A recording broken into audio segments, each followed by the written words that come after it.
내 이름은 한기태. 올해 50이다. 중소 IT 업체에서 기술팀 차장으로 일한다. 야근이 일상이고 주말 출근도 다반사지만 아내 생일만큼은 절대 놓치지 않았다. 19년 전 결혼 반지 끼우며 다짐했던 게 그거였으니까. 아내 윤정이는 46, 동사무소에서 사회복지 담당 공무원으로 일한다. 성격이 활달해서 어디서든 금세 리더가 된다. 결혼 초기엔 그런 모습이 자랑스러웠다. 변화는 지난 3월부터 시작됐다. 여보, 탁구 배워볼까? 퇴근 후 저녁 설거지를 하던 윤정이가 갑자기 말했다. 구청 주민탁구회에서 회원을 모집한다는 거였다. 좋지. 운동도 하고. 나는 별 생각 없이 대답했다. 윤정이가 뭔가에 빠지면 열심히 하는 성격이라는 걸 잘 알고 있었으니까. 처음 한 달은 정말 그랬다. 주 2회. 화요일과 금요일 저녁 7시부터 9시까지 시간 정확히 지켜서 들어왔다. 집에 와서는 신나게 그날 배운 기술을 설명했다. 오늘 드라이브 배웠는데 생각보다 어려워. 손목 각도가 중요하대. 탁구 라켓을 휘두르며 설명하는 윤정이를 보면서 좋다고 생각했다. 취미 하나 생긴 게 문제는 4월부터였다. 오늘은 좀 늦을 것 같아. 회식이 있어.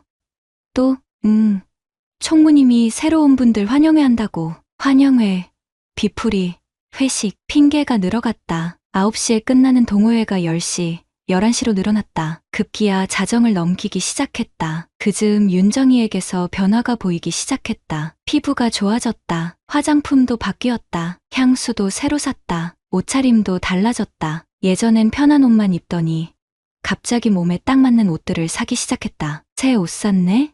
응. 탁구 칠 때 입으려고. 탁구복 치고는 너무 예뻤다. 집안일에도 변화가 생겼다. 예전엔 윤정이가 알아서 다 했는데 이젠 내 몫이 됐다. 설거지, 빨래, 청소. 미안해. 요즘 동호회 일이 많아서. 윤정이는 미안하다고 말하면서도 표정은 밝았다. 오히려 예전보다 활기찼다. 나는 그저 아내가 취미생활을 즐기는 거라고 생각했다. 의심?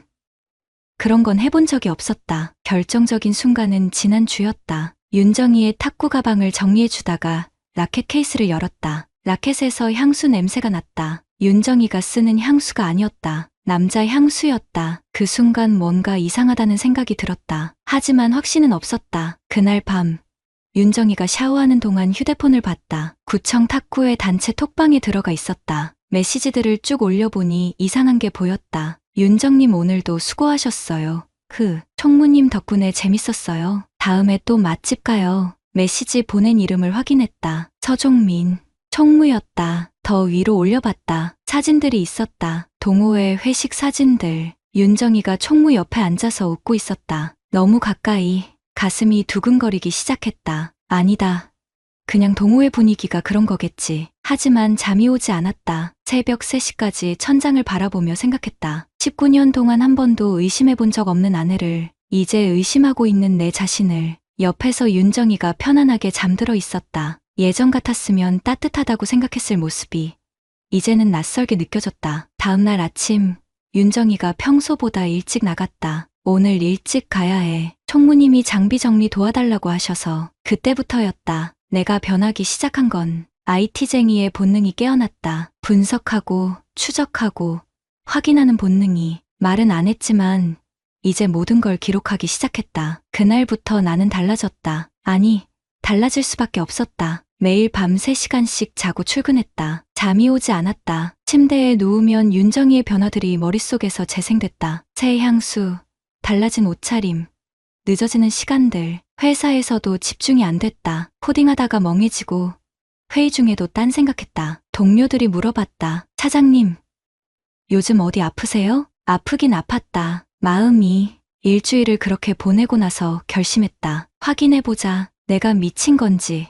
아니면 가장 먼저 한 일은 구청 탁구장 위치 확인이었다. 윤정이가 말한 곳과 실제 위치가 맞는지. 인터넷 지도를 뒤져봤다. 주민자치센터 지하 1층. 맞았다. 그 다음은 시간표였다. 화요일, 금요일 저녁 7시 9시. 이것도 홈페이지에서 확인했다. 맞았다. 하지만 윤정이는 요즘 11시, 12시에 들어온다. 금요일 저녁 나는 탁구장 근처까지 가봤다. 9시 10분경이었다. 사람들이 나오고 있었다. 하지만 윤정이는 보이지 않았다. 차 안에서 1시간을 더 기다렸다. 윤정이는 나타나지 않았다. 집에 전화했다. 어디야? 아직 탁구장이야. 조금 더 있다가 들어갈게. 거짓말이었다. 탁구장은 이미 문을 닫았는데 그날 밤 윤정이가 집에 온 건 11시 30분이었다. 평소보다 화장이 조금 번져 있었다. 머리도 약간 흐트러져 있었다. 회식했어? 응. 총무님이 맛있는 곳 알려줘서. 총무, 서종민. 나는 그 이름을 메모장에 적었다. 언제부터 그랬는지 모르겠지만 모든 걸 기록하기 시작했다. 시간, 장소, 윤정이의 말, 표정, 옷차림까지. IT 개발자의 직업병이었나. 데이터를 수집하고 분석하는 게 습관이 됐다. 다음 주 화요일 나는 일찍 퇴근했다. 6시 30분에 탁구장 앞에 차를 세워뒀다. 윤정이 차가 오는지 확인하려고.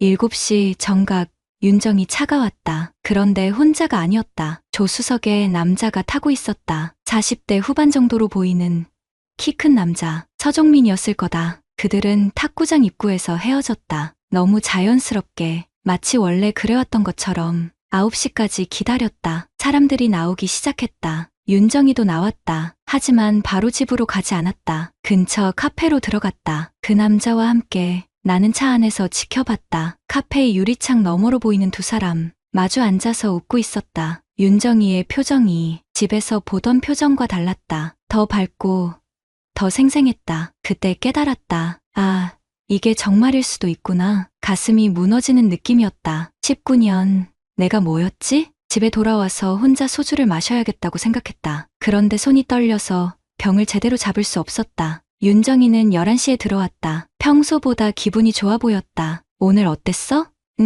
좋았어. 실력이 늘고 있는 것 같아. 또 거짓말이었다. 탁구가 아니라 그 남자와의 시간이 좋았던 거겠지. 며칠 더 관찰했다. 패턴이 보였다. 탁구는 핑계였다. 진짜 목적은 서종민과의 만남이었다. 한 가지 더 확인하고 싶은 게 있었다. 윤정이의 핸드폰이었다. 기회는 지난 주말에 왔다. 윤정이가 샤워하러 들어간 사이 핸드폰을 봤다. 비밀번호는 우리 결혼기념일이었다. 아직 바꾸지 않았더라. 카카오톡을 열었다. 서종민과의 대화방이 있었다. 오늘 정말 즐거웠어요. 저도요. 윤정 씨와 함께하는 시간이 너무 소중해요. 이런 마음 처음이에요. 어떻게 해야 할까요? 우리 천천히 생각해봐요. 서두를 필요 없어요. 더 이상 볼 수 없었다. 윤정이가 샤워를 마치는 소리가 들렸다. 그날 밤도 잠이 오지 않았다. 천장을 바라보며 생각했다. 내가 뭘 잘못했나? 야근이 너무 많았나? 윤정이한테 관심을 덜 보였나?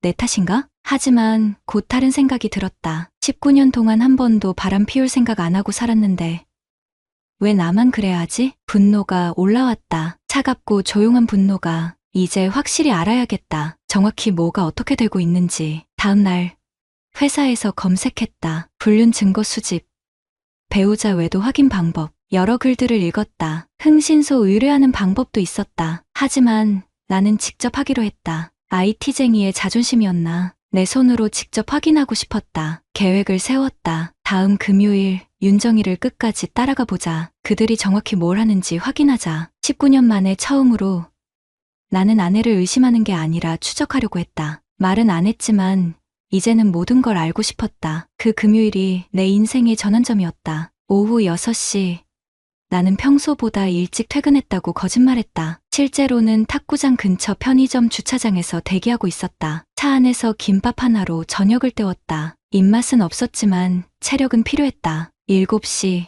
윤정이 차가 나타났다. 이번에도 조수석에 그 남자가 타고 있었다. 서종민. 탁구장에 들어가는 걸 확인한 후 나는 근처를 돌아다녔다. 9시에 나올 텐데 그 다음이 문제였다. 어디로 갈까? 주변을 미리 파악해둬야 했다. 카페들, 음식점들, 그리고 모텔들. 가슴이 답답했다. 19년 전에는 상상도 못했던 일을 지금 내가 하고 있었다. 9시 10분 사람들이 나오기 시작했다. 윤정이와 서종민도 나왔다. 하지만 이번에는 따로 나왔다. 몇 분 간격을 두고 윤정이는 자기 차로 갔고 서종민은 자기 차로 갔다. 그리고 동시에 출발했다. 같은 방향으로. 나는 뒤를 따랐다. 심장이 터질 것 같았다. 그들이 향한 곳은 시내 한 음식점이었다. 조용한 골목에 있는 작은 한정식집. 창문에 커튼이 쳐져 있어서 안이 잘 보이지 않는 곳이었다. 1시간을 기다렸다. 차 안에서 떨리는 손으로 담배를 피웠다. 원래 금연한 지 5년 됐는데 그날은 참을 수 없었다. 10시 30분 그들이 나왔다. 윤정이의 얼굴이 붉어져 있었다. 술을 마신 것 같았다. 서종민이 윤정이의 어깨에 손을 올렸다. 윤정이는 피하지 않았다. 그 순간 뭔가 끊어지는 소리가 들렸다. 내 마음 속에서. 하지만 끝이 아니었다. 그들은 각자 차에 탔지만 똑같은 방향으로 갔다. 이번에는 모텔 쪽이었다. 따라가고 싶지 않았다. 하지만 확실히 해야 했다. 모텔 주차장에 2대의 차가 나란히 서 있었다. 윤정이 차와 서종민 차. 내가 19년 동안 믿었던 아내의 차가 다른 남자와 함께 그곳에 있었다. 더 이상 견딜 수 없었다. 집으로 돌아갔다. 집에 와서 화장실에서 토했다. 아무것도 안 먹었는데 계속 토했다. 몸이 거부 반응을 일으키는 것 같았다. 새벽 2시에 윤정이가 들어왔다. 평소보다 훨씬 늦은 시간이었다. 왜 이렇게 늦어?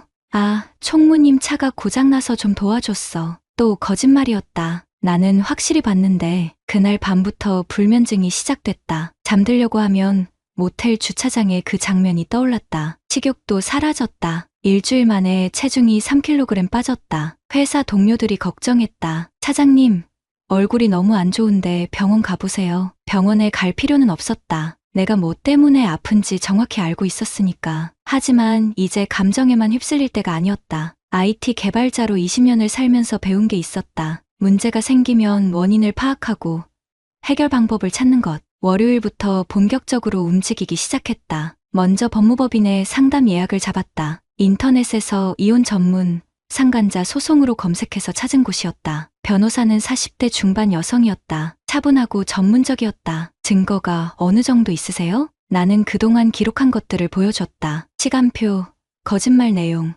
카카오톡 대화 일부. 직접적인 증거가 더 필요합니다. 사진이나 영상, 아니면 더 명확한 대화 내용이요. 어떻게 해야 하나요? 흥신소를 이용하시거나 직접 하시거나. 다만 불법적인 방법은 안 됩니다. 변호사는 현실적인 조언을 해줬다. 상간자 소송의 경우 보통 3천만 원에서 5천만 원 정도의 위자료가 인정된다고 했다. 소송 기간은 6개월에서 1년 정도. 공무원이시라고 하셨는데 그럼 징계 문제도 있을 수 있어요. 공무원 복무 규정 위반이거든요. 그 말을 듣고 뭔가 희망이 보였다. 법적으로 윤정이와 서종민을 응징할 방법이 있다는 거였다. 상담료 30만 원을 내고 나왔다. 비싸다고 생각했지만 19년 결혼 생활의 정리 비용이라고 생각하니 싸게 느껴졌다. 그 다음은 증거 수집이었다. 변호사 말대로 직접적인 증거가 필요했다. 흥신소 대신 내가 직접 하기로 했다. 돈 문제도 있었지만 무엇보다 내 손으로 확인하고 싶었다. 카메라를 샀다. 망원 렌즈까지 달린 제대로 된 카메라. 차에는 블랙박스도 새로 달았다. 윤정이 핸드폰도 다시 확인했다. 메시지들을 스크린샷으로 찍어뒀다. 혹시 지워버릴지도 모르니까. 그리고 가장 중요한 건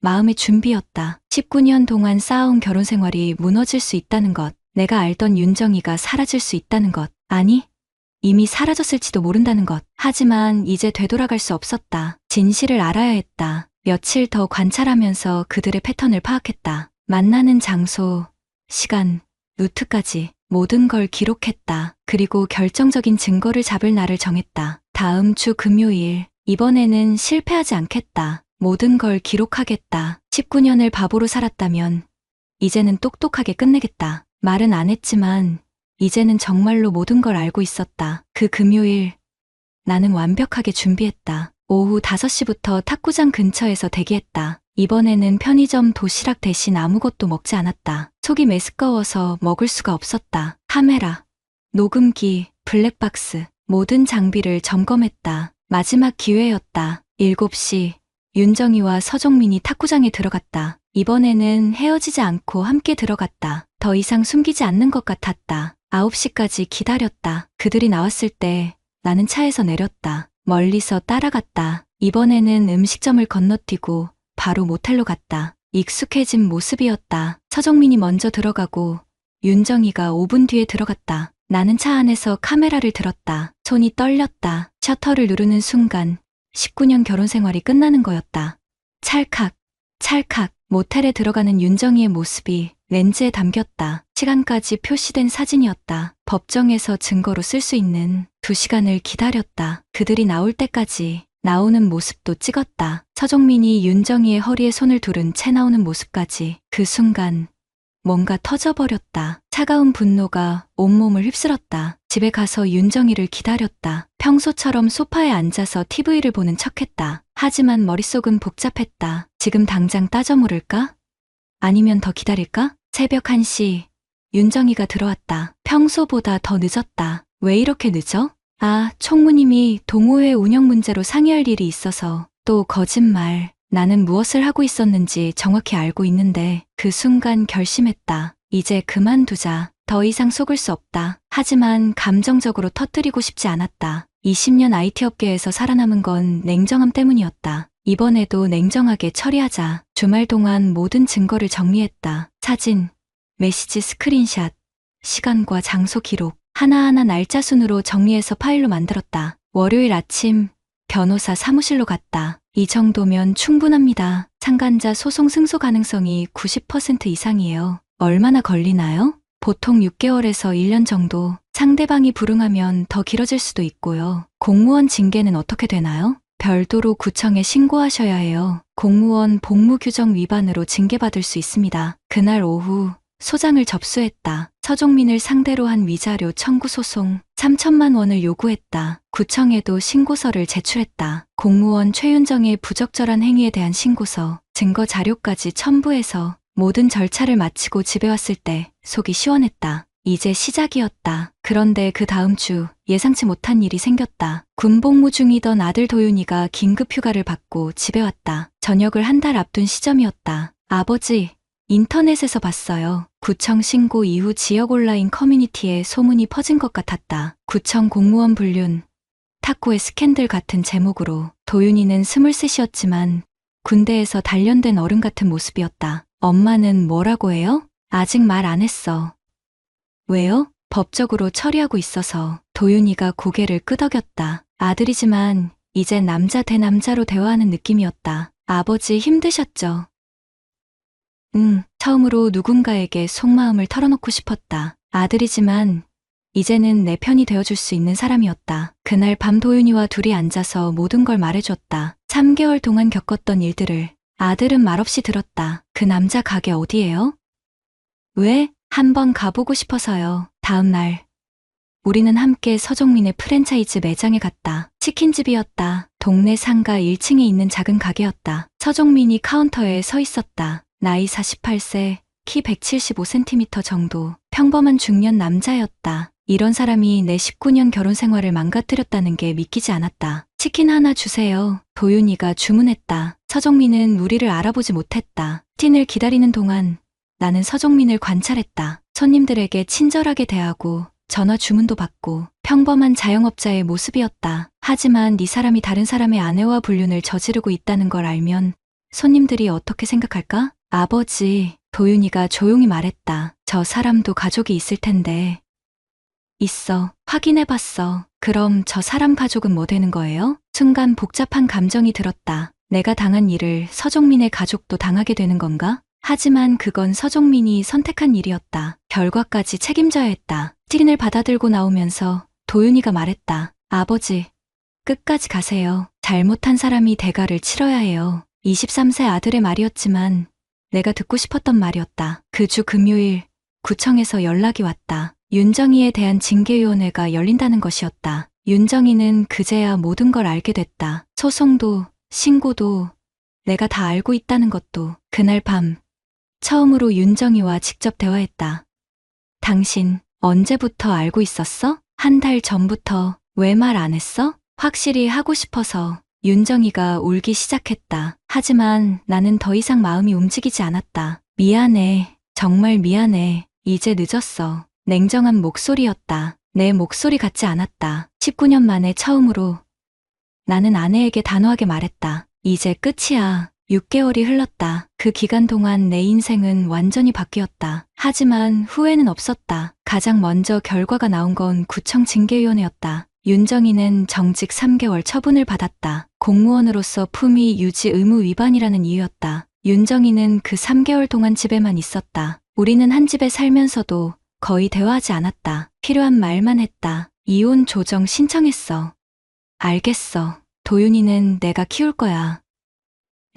윤정이는 저항하지 않았다. 모든 걸 체념한 것 같았다. 도윤이가 전역한 후 우리 부자는 더 가까워졌다. 아들은 내 편이 되어줬다. 23살이었지만 이제는 든든한 동반자였다. 아버지, 소송은 어떻게 돼가요? 다음 주에 최종 변론이야. 이길 수 있어요? 당연하지. 실제로 승리는 확실했다. 증거가 너무 명확했다. 서종민 측 변호사도 합의를 제안해왔다. 2천만 원으로 합의하시죠. 하지만 나는 거절했다. 3천만 원 전액입니다. 1원도 깎을 생각 없어요. 변호사가 말했다. 감정적으로 대응하지 마세요. 감정이 아니라 원칙입니다. 나는 끝까지 갔다. 타협은 없었다. 그 사이 서정민의 상황은 점점 나빠졌다. 소문이 퍼지면서 치킨집 매출이 급감했다. 동네 온라인 커뮤니티에 불륜 치킨집이라는 글까지 올라왔다. 사장님이 남의 아내랑 바람 피운 집에서 치킨을 먹을 수 있나요? 댓글들이 달렸다. 대부분 비난하는 내용이었다. 한 달 만에 서정민은 가게 문을 닫았다. 임대료도 못 낸다는 소문이 돌았다. 그때 도윤이가 말했다. 아버지,